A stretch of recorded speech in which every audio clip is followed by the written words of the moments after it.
Good morning. अब पढ़ने जा रहे हैं हम magnetic force on a current carrying conductor. पढ़ रखा है ये क्लास 10th में कि कोई करंट कैरिंग वायर है वो फोर्स एक्सपीरियंस करती है अगर किसी मैग्नेटिक फील्ड में रखी हो तो। मैग्नीट्यूड की फॉर्म में नहीं पढ़ा था लेकिन पढ़ रखा था कि हाँ ऐसा होता है कि अगर कोई करंट कैरिंग वायर को किसी एक्सटर्नल मैग्नेटिक फील्ड में रख दिया जाए then that wire will experience a force. इस क्लास 12th में हम पढ़ेंगे कि जो फोर्स एक्सपीरियंस कर रही है वो कितना कर रही है। कितना के लिए हम थोड़ा सा जाहिर सी बात है अगर कितना निकालना तो थोड़ा सा मैथमेटिकल स्टेप्स को फॉलो करना पड़ेगा। तो हम यहाँ पर ले रहे हैं suppose that we have a conductor wire having length L and cross sectional area A।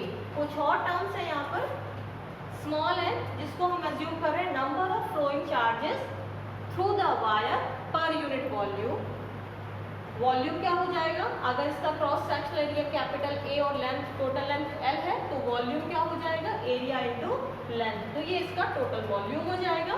तो अब हम अगर बात करें कि टोटल चार्ज कितना फ्लो कर रहा है इसके अंदर से total charge flowing through it then it will become charge और कितना वॉल्यूम है तो वॉल्यूम कितना हो गया NaL volume into unit charge volume into charge. तो ये आपका टोटल चार्ज निकल कर आ गया यहाँ पर। अब लॉरेंज फोर्स क्या कहता है। लॉरेंज फोर्स कहता है कि अगर कोई चार्ज मोशन में है और मोशन करते हुए वो मैग्नेटिक फील्ड में एंटर कर रहा है तो वो फोर्स को एक्सपीरियंस करेगा। यहाँ पर भी वही चीज़ है अगर हम कह रहे हैं करंट कैरिंग कंडक्टर है इसका मतलब कि उसके अंदर चार्ज मोशन में है और वो किसी मैग्नेटिक फील्ड में जा रहा है तो वो भी एक फोर्स एक्सपीरियंस करेगा। तो यहाँ पर बस हम यही दिखाना चाहते हैं कि बेसिकली हमारा लॉरेंज फोर्स तो चार्ज के लिए है लेकिन हम इसको करंट क्योंकि हमारी वायर से तो करंट फ्लो कर रही है हम तो करंट के बारे में जानते हैं कि 3 एम्पियर करंट फ्लो हो रही है या 4 एम्पियर। तो इस फॉर्मूले को बेसिकली जब बस हम यहाँ पर क्या करने जा रहे हैं करंट का फॉर्म देने जा रहे हैं। तो हमारा जो फॉर्मूला है लॉरेंज फोर्स का वो कहता है F is equal to Q V V sine theta या क्यू वी क्रॉस वी। अब क्योंकि यहाँ पर एक चार्ज नहीं है यहाँ पे तो ढेर सारे चार्जेस हैं इसलिए हम यहाँ पर सिंगल चार्ज ना लिख के हम यहाँ पे चार्ज का टोटल कह दे रहे हैं। टोटल चार्ज कितना है टोटल चार्ज अभी यहाँ पर आपने देखा तो टोटल चार्ज की वैल्यू है QNaL VD into V VD cross V VD क्यों ले रहे हैं क्योंकि अब यहाँ पर कोई एक चार्ज तो नहीं है। अगर एक चार्ज होता तो हम उसकी वेलोसिटी V मान लेते लेकिन यहाँ पे तो बहुत सारे चार्जेस हैं और हर चार्ज अपनी अपनी वेलोसिटी से जा रहा है। तो करंट इलेक्ट्रिसिटी में हम लोगों ने ड्रिफ्ट वेलोसिटी की बात की थी जिसको हम कहते हैं average velocity for the charge particles flowing inside the conductor. तो यहाँ पर हम एक एक वेलोसिटी को कंसीडर ना करके एवरेज वेलोसिटी को कंसीडर करते हैं इसलिए यहाँ पर हम लिख रहे हैं ड्रिफ्ट वेलोसिटी। और करंट इलेक्ट्रिसिटी में ही हमने फॉर्मूला भी पढ़ रखा था कि करंट का रिलेशन ड्रिफ्ट वेलोसिटी के साथ क्या है I is equal to N वहाँ पर E पढ़ा था इलेक्ट्रॉनिक चार्ज E NeAVD। तो यहाँ पर हम क्योंकि Q ले रहे हैं तो हम यहाँ पे लिख दे रहे हैं E की जगह पर Q। तो हमारा फॉर्मूला फोर्स का क्या बन जाएगा यहाँ पर भी भाई वेक्टर लगाओ। फोर्स का फॉर्मूला क्या बन जाएगा NQAVD ये सब तो I हो गया तो यानी कि केवल यहाँ पर क्या बचा L। तो L छोड़ के बाकी सारा टर्म्स यहाँ से हटा के इसकी जगह पर I लिख दिया क्रॉस B। अब क्योंकि I तो स्केलर क्वांटिटी है इसलिए हम IL जो लेंथ के साथ चीजें आ रही है करंट के लिए IL इसको हम वेक्टर मानते हैं और इसको हम कहते हैं करंट एलिमेंट और इसका डायरेक्शन होता है along the direction of current. तो हमारा जो हेडिंग है magnetic force on a current carrying wire थोड़ा सा और आगे लिख सकते हैं when placed in external field external magnetic field तो फोर्स कितना हो जाएगा F is equal to IL cross V। ये यहाँ पर फोर्स एक्सपीरियंस किया जाएगा by the current carrying conductor when placed in the external magnetic field B।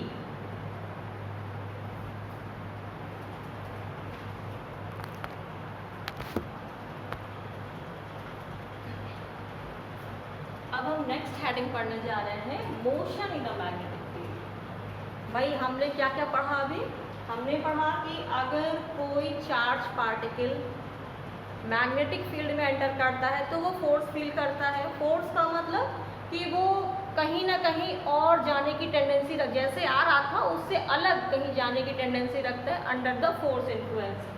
तो अब अगर अलग जाने की टेंडेंसी रखता है तो हम यहाँ पर स्टडी करना चाहेंगे कि जाना तो अलग चाहता है पर किधर जाएगा। तो किधर जाएगा का मतलब हम स्टडी करेंगे motion in a magnetic field of that charge particle that enters in it.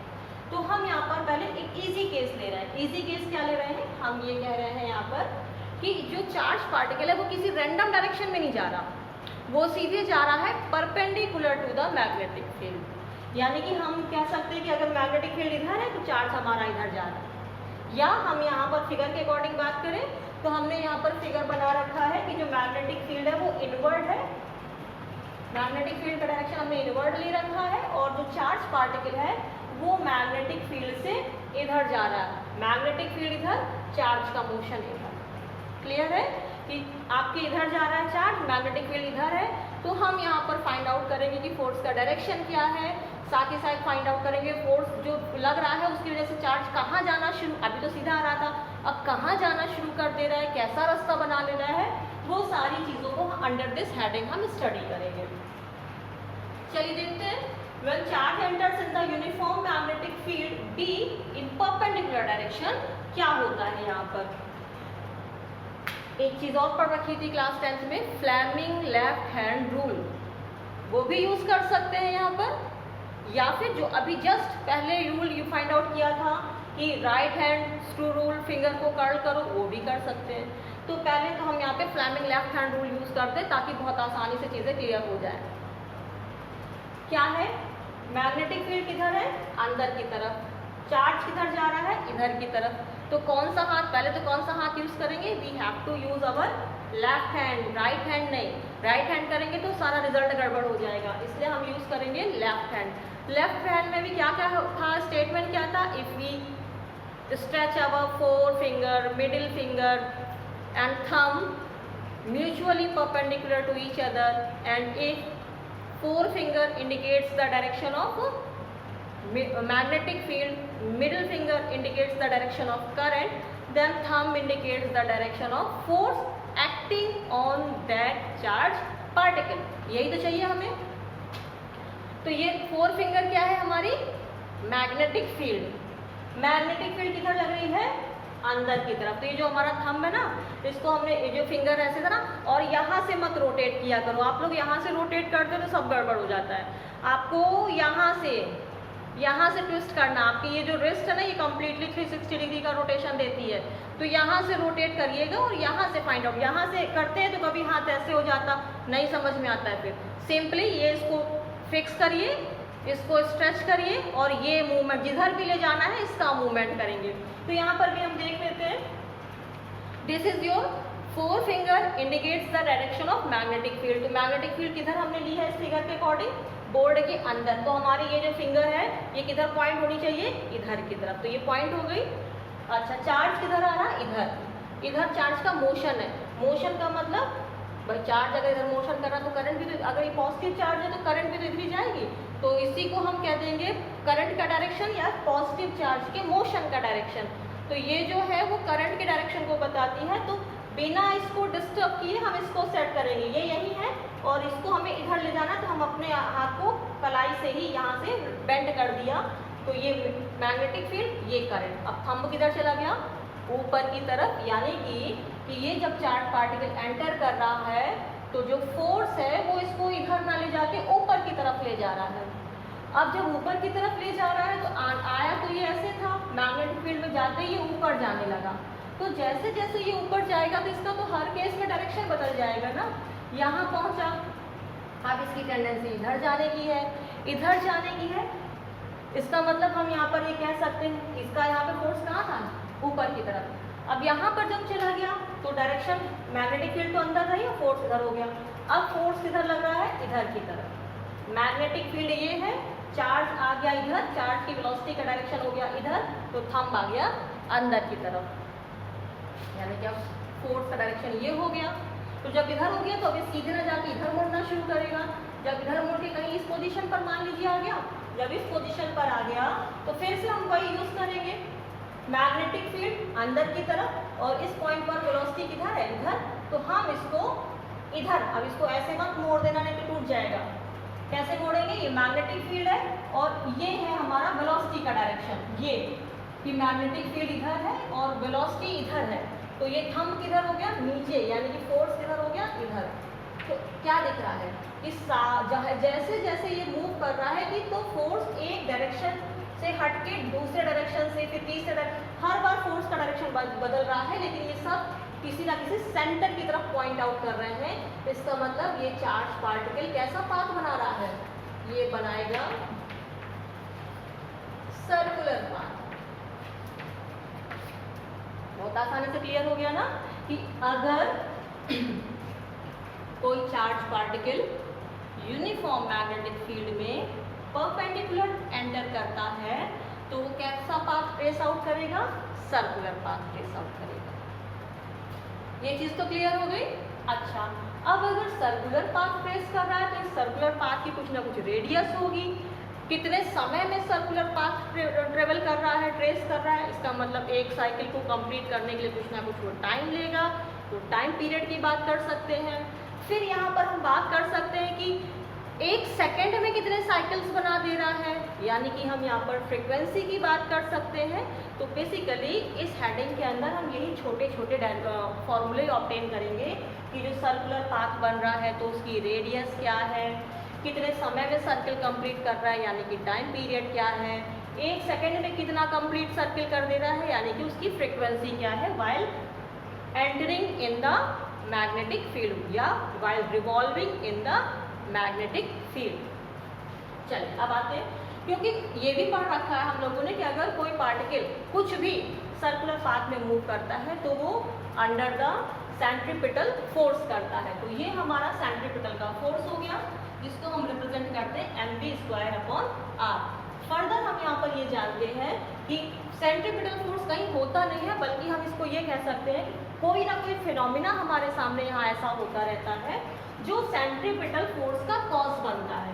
यहाँ पर ये जो हमारा चार्ज पार्टिकल है वो रिवॉल्व किया तो किसकी वजह से किया, due to the magnetic force. It means magnetic force is responsible here for the centripetal force as it is completing or it is tracing its circular path due to the presence of magnetic force.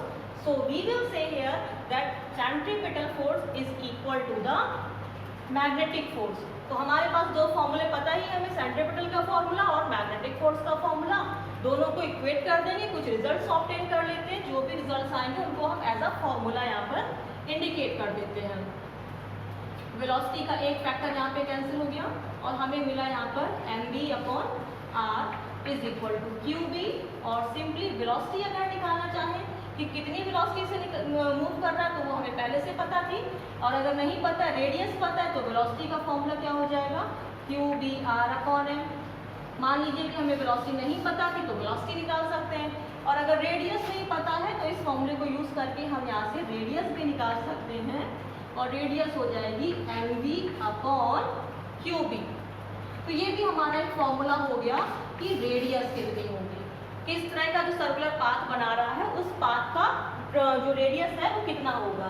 किन किन चीज़ों पर depend कर रहा है, जो charge particle enter कर रहा है उसका मास क्या है, दैट मीन्स चार्ज का नेचर क्या है, प्रोटॉन एंटर कर रहा है, इलेक्ट्रॉन एंटर कर रहा है, पॉजिट्रॉन एंटर कर रहा है, अल्फा पार्टिकल एंटर कर रहा है, बीटा पार्टिकल, कौन सा पार्टिकल, क्योंकि कोई भी पार्टिकल होगा उसका कुछ ना कुछ मास होगा, तो कौन सा पार्टिकल एंटर कर रहा है उसके मास पर डिपेंड कर गया। जो चार्ज है वो अपने साथ कितना चार्ज लेके चल रहा है, जैसे इलेक्ट्रॉन है तो एक चार्ज लेके चलेगा, एक इलेक्ट्रॉनिक चार्ज, अल्फा पार्टिकल होगा तो उसका चार्ज कुछ और होगा। तो बेसिकली एंटर करने वाले चार्ज के ऊपर बात कर रहा है, कितनी मैग्नेटिक फील्ड में बात कर रहा है, कितनी वेलोसिटी से जा रहा है, इन सारी चीज़ों पर हमारा radius of the charge particle ये डिपेंड करेगा। एक फॉर्मूला हमारा ये निकल आया रेडियस का। अच्छा, अब हम निकालने जा रहे हैं टाइम पीरियड का फॉर्मूला। टाइम पीरियड क्या होगा, टाइम पीरियड बेसिकली क्या होता है ये आपको पता है, सिंपल सा फॉर्मूला जो आप लगाते हो, distance is equal to speed upon time, और टाइम और डिस्टेंस इज इक्वल टू क्या लगाते हैं, स्पीड इनटू टाइम, और टाइम इज इक्वल टू हम क्या लिख सकते हैं, डिस्टेंस अपॉन स्पीड। तो टाइम कितना लगा, डिस्टेंस कितनी है, डिस्टेंस कितनी होगी भाई, एक साइकिल कंप्लीट कर रहा है, इसका मतलब कि एक सर्किल कंप्लीट कर रहा है, और अगर एक सर्किल कंप्लीट कर रहा है तो सरकमफेरेंस 2πr, ये जो डिस्टेंस हो गया। और कितनी वेलोसिटी से, क्योंकि विंग वेलोसिटी से एंटर कर रहा था तो ये फॉर्मूले में रख देंगे। r की वैल्यू आप यहाँ से यूज कर सकते हो और आपको मिल जाएगा 2πmv अपॉन qb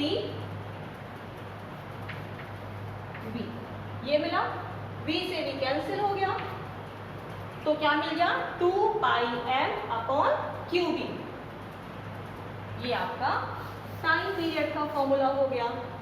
अच्छा, अब बात कर लेते हैं फ्रीक्वेंसी की, तो इस टॉपिक को कंप्लीट ही कर लेते हैं। फ्रीक्वेंसी क्या होती है, frequency is equal to 1/t, तो जब 1/t, t आपने निकाल लिया है तो इसको रिवर्स कर देंगे तो आपको मिल जाएगा qb अपॉन 2πm, ये इसकी क्या हो गई, फ्रीक्वेंसी हो गई। तो ये आपका मोशन के बारे में हमारी इंफॉर्मेशन थी कि जो मोशन कर रहा है कितनी रेडियस से कर रहा है, कितना टाइम ले रहा है, 1 सेकंड में कितना कंप्लीट कर रहा है, ये इन सारी चीज़ों के इंपॉर्टेंट फॉर्मूले थे।